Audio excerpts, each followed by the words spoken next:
couple grabbed a black man's seat at the party. Jaws dropped when they discovered. He's the company's new boss. The rooftop terrace glowed under string lights. Crystal glasses clinked against the hum of conversation and soft jazz drifting from hidden speakers. Laughter floated through the warm evening air, mingling with the scent of expensive cologne and champagne.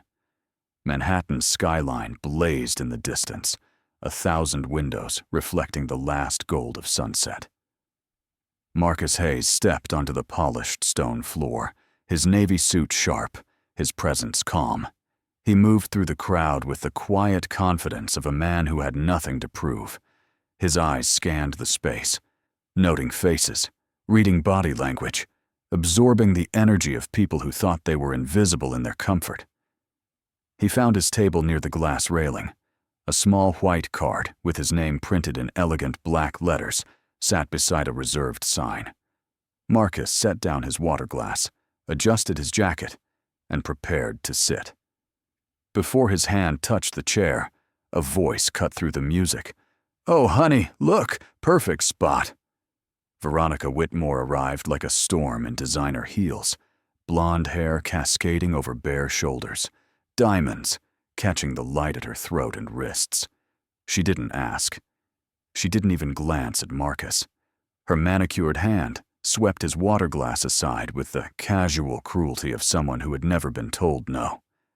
Her husband Derek followed, smirking, 6 feet of entitled confidence in a tailored gray suit. He settled into the chair meant for Marcus, spreading out as if he'd conquered new territory. "Excuse me," Marcus said quietly, his voice steady. "This is my seat."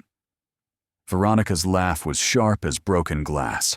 She finally looked at him, a glance that took in his skin color first, his expensive suit second, his humanity not at all. "I don't think so," she said, her tone dripping with false sweetness. "We're senior management. You probably wandered up from catering. The service entrance is on the 2nd floor." Heads turned. Conversations paused mid-sentence. The air thickened with that particular tension that comes when cruelty happens in public, and no one knows whether to look away or intervene. Marcus didn't argue. His eyes, steady, knowing, holding depths these people couldn't begin to fathom, met Derek's for just a moment. Something flickered there that Derek couldn't read. A calm that felt dangerous. A patience that suggested he knew something they didn't. Marcus stepped back, found another table near the wall, alone, watching. Across the terrace, colleagues exchanged glances. Some looked away quickly, suddenly fascinated by their drinks. Others whispered behind cupped hands, but no one moved to help. No one questioned what had just happened. Veronica raised her champagne toward friends across the room, triumphant. Derek leaned back in Marcus's chair like he owned the world, one arm draped across the back, legs spread wide. They had no idea. The city skyline behind them blazed with light. Music swelled. The party continued its elegant dance of power and politics. But the clock had started ticking. Marcus pulled out his phone. His thumbs moved across the screen with deliberate precision. One message. Send. The email landed in the CEO's inbox with a soft ping that would echo for months to come. His expression didn't change, but anyone watching closely, and almost no one was, might have seen the slight set of his jaw, the way his shoulders squared just a fraction more. They saw a black man at a company party and made an assumption, a voice might have observed, if the narrator of this story could speak aloud. One they'd made 1,000 times before. One that had always gone unchallenged. One that would cost them everything. To understand what happened next, you need to know who Marcus Hayes really was. And that story began 3 weeks earlier, in a corner office in Chicago, where rain streaked the windows and a different future was being negotiated. Marcus sat across from the CEO of Paramount Industries, a tech conglomerate with offices in 12 countries and a reputation that gleamed on the surface but rotted underneath. The CEO, a silver-haired man named Robert Chen, slid a contract across the polished mahogany desk. "We need someone who can rebuild trust," Robert said, his voice heavy with exhaustion. "Our New York division is bleeding talent. Toxic culture, leadership failures, HR complaints that go nowhere. I've tried to fix it, but I'm too far removed. You turned around 3 companies in 5 years. Can you do it again?" Marcus studied the contract. Vice President of Operations. Full authority to restructure. Complete access to personnel files, financial records, and HR archives. It was the role he'd worked 15 years to earn. But more than that, it was the role his mother had dreamed for him when she ironed his one interview suit at midnight in their tiny Baltimore apartment, her hands worn from 30 years of cleaning hospital floors. "Baby, don't let nobody make you small," she'd told him when he was 23, fresh from business school, working 2 jobs to pay off loans that would take a decade to clear. "You got a gift. Use it. But never forget where you came from." He never had. He remembered being followed in stores, security guards shadowing him through aisles while white shoppers browsed freely. He remembered being passed over for promotions while less qualified colleagues advanced, their mediocrity somehow more palatable than his excellence. He remembered being called articulate, like it was a surprise, as if intelligence was unexpected in someone who looked like him. He'd learned to code switch, to make others comfortable, to work twice as hard for half the recognition. But he'd also learned to watch, to listen, to understand systems, patterns, power structures, and the invisible architecture of workplace culture. By 30, he'd turned around a failing logistics company in Atlanta. By 35, he'd revitalized a manufacturing plant in Detroit, bringing jobs back to communities that had been written off. By 40, he was the consultant Fortune 500 companies called when everything else had failed. Now, at 42, he was here. "I'll need complete discretion until I'm ready," Marcus said, looking up from the contract. "No announcements, no introductions. I'll observe first. Learn who's who. See how people behave when they think no one important is watching." Robert nodded slowly. "You'll start in 3 weeks. Stay invisible until the quarterly party. Then we'll introduce you to everyone at once." Marcus signed. Outside, the rain began to clear.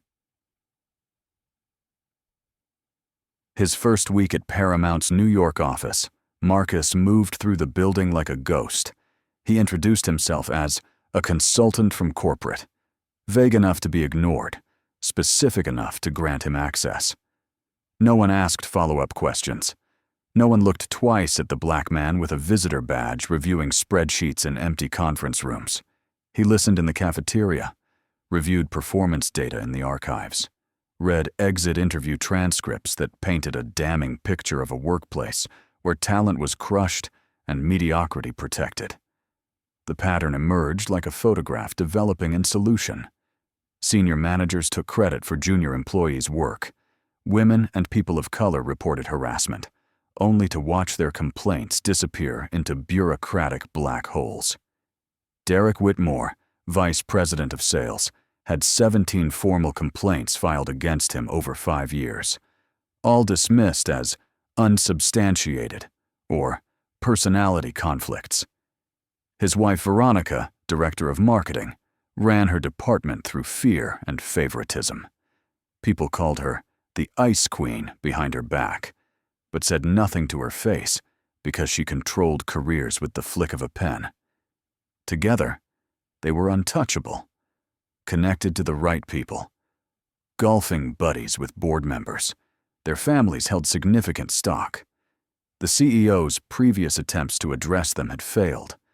Too much political capital, too many powerful relationships to navigate. Marcus took notes, built files, organized testimony. Waited. The party invitation arrived Friday afternoon, 3 weeks into his silent observation. Quarterly celebration, rooftop terrace, Saturday 7 p.m. Please join us to welcome our new VP of Operations, who will be introduced at 8:30 p.m. Marcus smiled faintly. Perfect timing. That Saturday evening, he pressed his suit carefully, polished his shoes until they gleamed. He even printed his own nameplate when he realized HR had forgotten to arrange one, a small oversight that would prove devastatingly symbolic. He arrived early, observed the gathering crowd, noting who gravitated to whom, who laughed too loud, who stood alone nursing drinks and checking phones. He had no idea how revealing the next hour would be. From his table against the wall, the table he'd been forced to take after his reserved seat was stolen, Marcus watched the party unfold like a play he'd seen before. Veronica held court near the bar, her laugh too loud, her gestures expansive. She was telling a story about letting go, a junior analyst who couldn't handle the pressure. Her friends laughed on cue, because that's what people did around Veronica. Derek worked the crowd like a politician, backslapping, name-dropping clients, performing the theater of success. When a young black woman from accounting approached to introduce herself, he barely glanced her way. "Yeah, great. Busy right now," he muttered, turning back to a white male colleague mid-sentence. The woman's face fell. She retreated quickly. 3 people witnessed it. None intervened. Marcus typed a note into his phone. At 7:45, Jessica Park, a Korean-American project manager Marcus had been observing all week, approached Veronica with a tablet. Her body language was cautious, her smile hopeful. "I wanted to show you the campaign mock-ups before Monday." "Not now," Veronica snapped without looking up. "Can't you see I'm networking? God, do I have to hold everyone's hand around here?" Jessica's face flushed. She nodded once, turned, and walked away with the rigid posture of someone trying not to cry. No one said anything. Marcus noted everything. At 8 o'clock, he approached the bar for another water. Derek was there, on his 3rd scotch, complaining loudly to a colleague. "I swear, HR is breathing down my neck about diversity metrics, like I'm supposed to hire people based on checkboxes instead of talent." Marcus ordered his water. Derek noticed him, really noticed him for the first time since the seat incident. "Hey, buddy." Derek's voice dripped with false friendliness and real condescension. "You look lost. Catering entrance is on the 2nd floor." "I'm exactly where I'm supposed to be," Marcus said evenly. Derek's smile hardened into something ugly. "Look, man, I don't know how you got up here, but this is an executive event. Unless you're someone's +1. I'm not.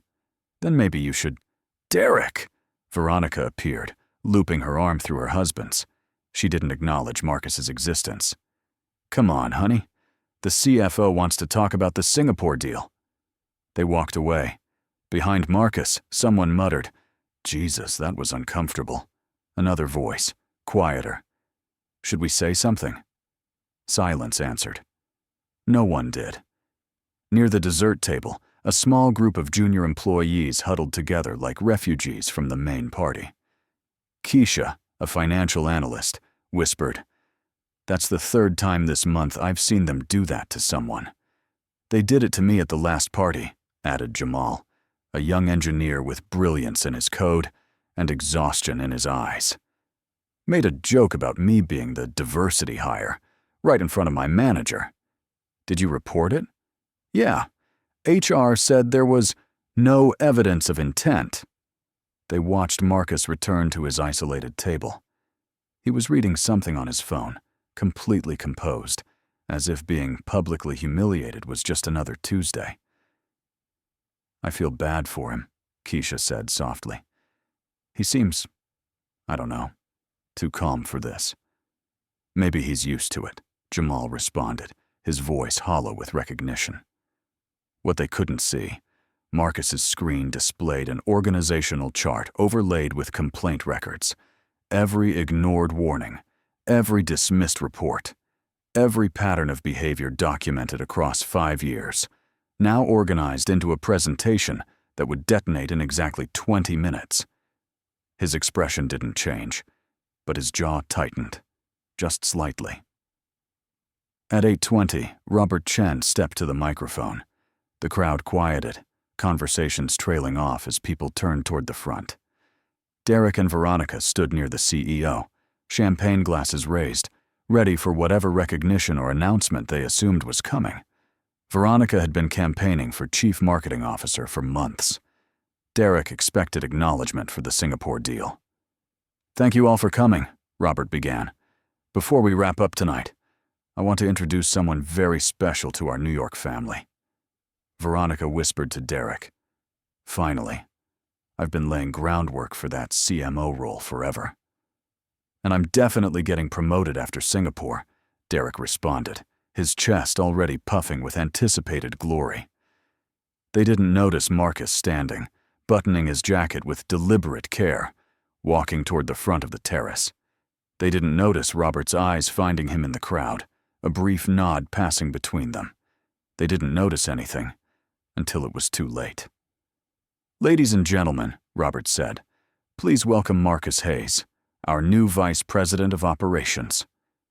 The applause began, polite, automatic, the kind you give when you're supposed to. Then people started connecting dots. The man from the corner table, the man Derek had dismissed, the man whose seat had been taken, the man they'd all ignored. Walking to the microphone, in a position of authority over everyone in this room.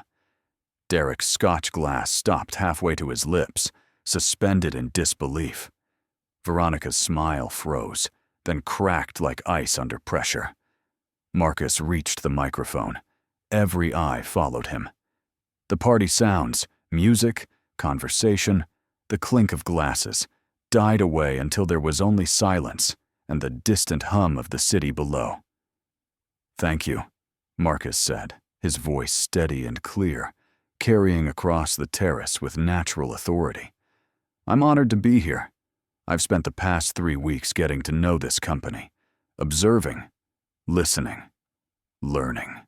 His eyes swept the room, landed briefly, deliberately, on Derek and Veronica. "And I've learned a great deal." The applause died completely. The silence that replaced it was deafening. Derek leaned toward his wife, his face draining of color. "Did you know about this?" "How the hell would I know?" she hissed back, panic creeping into her voice. Around them, colleagues began whispering. Phone cameras lifted, subtle but present. In the age of social media, every moment was potentially viral. "When I arrived tonight," Marcus continued, his tone still calm but edged now with something harder, "I had a reserved seat. My nameplate was clearly visible. But before I could sit down, that seat was taken. Not requested. Not asked for. Taken." Gasps rippled through the crowd like wind through grass. The individuals who took it saw me standing there and made an assumption. They assumed I was catering staff, or perhaps someone's guest who had wandered into the wrong event. They assumed I didn't belong in this space, at this level, with these people. Derek's face wasn't just pale now, it was gray. Veronica grabbed his arm, her perfectly manicured nails digging into his sleeve. "We need to leave," she whispered urgently. "Right now." "We can't just— Now, Derek!" They started moving toward the exit, trying to be subtle, trying to disappear into the crowd. "Derek! Veronica!" Marcus's voice stopped them cold. "Please don't leave. This concerns you directly." Every head turned toward the couple, frozen near the terrace door, like criminals caught in a spotlight. Robert Chen stood beside Marcus now, arms crossed, his expression carved from stone. "Over the past 3 weeks," Marcus continued, "I've reviewed 5 years of HR complaints, exit interviews, and performance data. I've spoken with current and former employees, and I've identified patterns of behavior that violate every value this company claims to hold." "This is ridiculous," Veronica finally found her voice, shrill and defensive. "You can't just—" "Derek Whitmore," Marcus said, cutting through her protest like a blade. 17 formal complaints of harassment, discrimination, and creating a hostile work environment. All dismissed due to insufficient evidence or lack of corroboration. Derek's mouth opened. No sound came out. "Veronica Whitmore, 12 complaints, retaliation against employees who questioned your decisions, creating a culture of fear in your department that caused 8 people to quit in 2 years. These are clearly false allegations from disgruntled employees," Veronica started, but her voice wavered.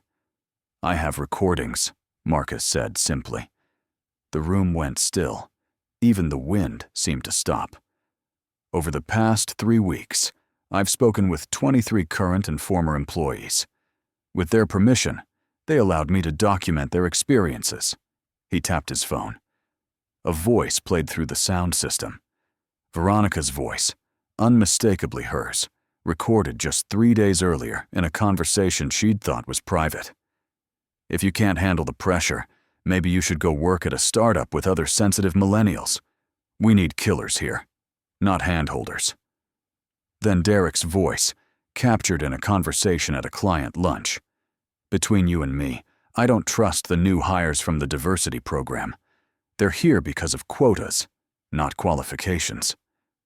The recordings played for 30 seconds each, long enough to be damning, short enough to leave people wanting more context that wouldn't save them. Veronica's face turned scarlet. "Those are taken completely out of context. Context was included in the full files I sent to the board this afternoon," Marcus said calmly, "along with financial records showing both of you systematically taking credit for subordinates' work, and evidence of contract manipulation in the Singapore deal that violates company ethics policies and possibly federal law." Derek's legs seemed to give out. He leaned against the doorframe, his face now the color of ash. But Marcus wasn't finished. His tone shifted. Softer now, but somehow more devastating.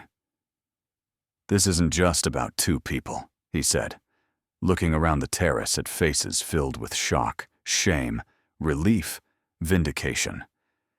"It's about a system that protected them, an HR department that dismissed complaints without real investigation, managers who witnessed harassment and said nothing because speaking up meant risking their own advancement.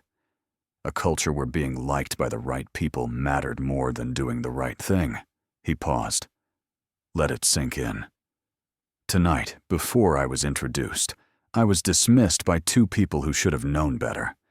But dozens of you watched, and almost no one said anything. No one checked if I was okay. No one questioned whether what you were witnessing was right." The shame in the room was thick enough to taste. Keisha, the financial analyst, had tears streaming down her face. Jamal stared at the floor.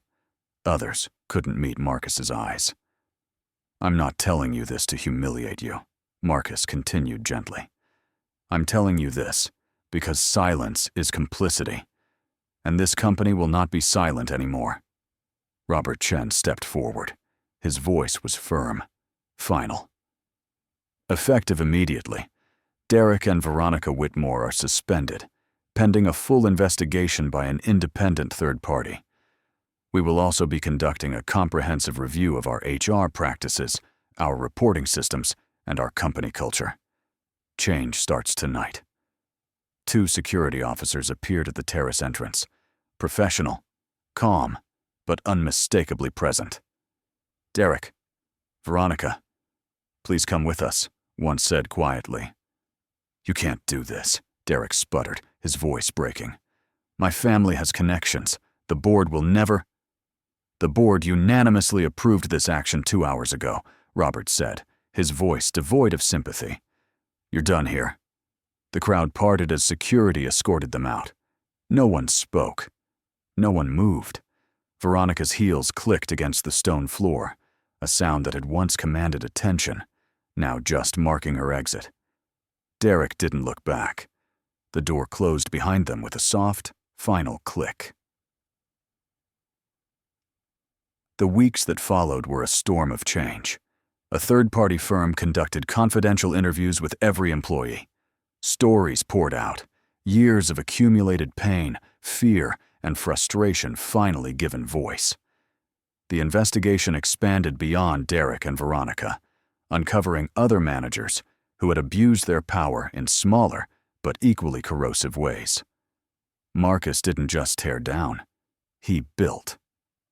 Jessica Park became acting director of marketing, then permanent 6 weeks later, when her vision for the department proved transformative.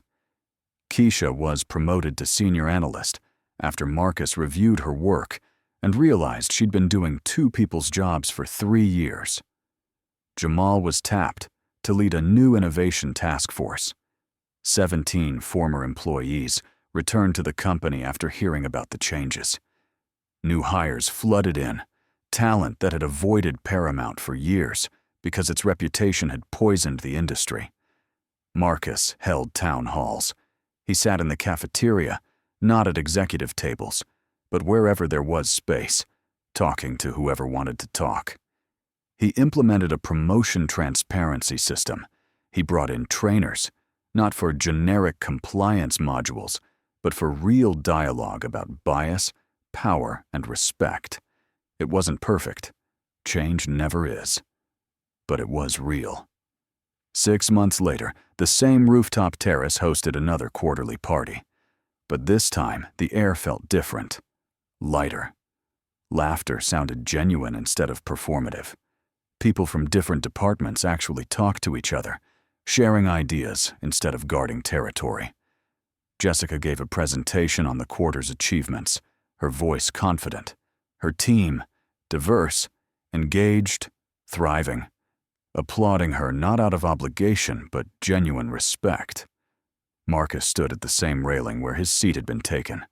This time, his nameplate sat undisturbed. But more than that, 3 junior employees asked if they could join his table. "Of course," he said, pulling out chairs himself. They talked about projects, about challenges, about ideas they'd been afraid to voice before. The conversation flowed easily, naturally, the way it does when people feel safe. Someone brought up that night 6 months ago. "Do you ever think about what would have happened if you hadn't been who you were?" a young analyst asked. Marcus was quiet for a moment, looking out at the city lights.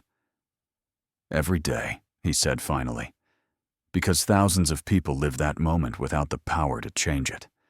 They get their seats taken, their worth questioned, their dignity stripped away, and they have to just accept it, because survival depends on silence.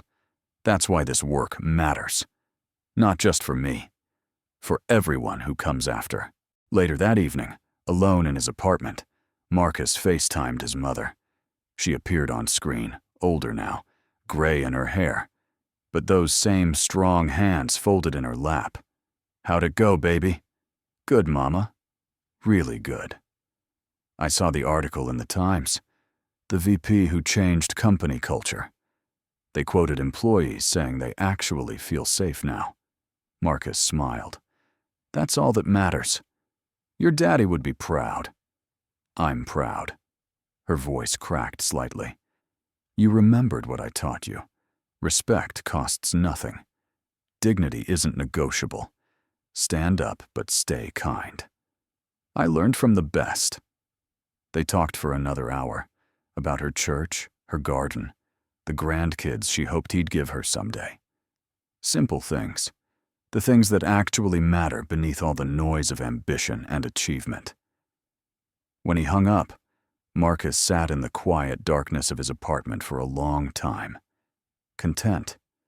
Not because he'd won, not because he'd gotten revenge, but because he'd used his moment of power to bend the arc toward justice.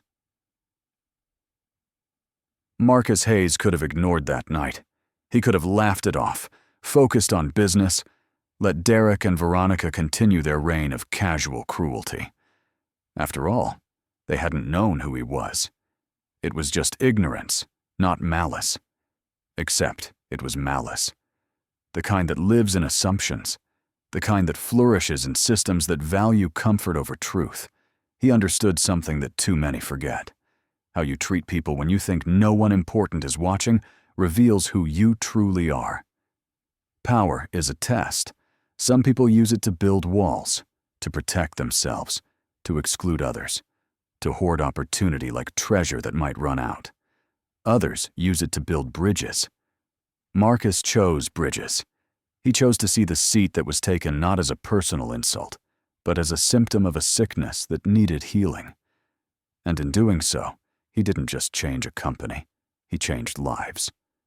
The rooftop terrace sits empty now in the early morning light, the city awakening around it.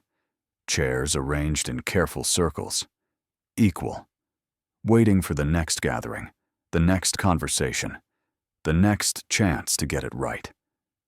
And somewhere in the building below, Derek and Veronica's offices have new occupants, people who lead with integrity, people who understand that respect isn't about titles or power. It's about seeing the humanity in everyone, especially when you think no one's watching, because someone always is. And sometimes, that someone has the power to change everything. If this story touched your heart, remember, dignity is not negotiable, and silence in the face of injustice makes you part of the problem. Stand up, speak out, build bridges, not walls, because the seat you protect today might be your own tomorrow,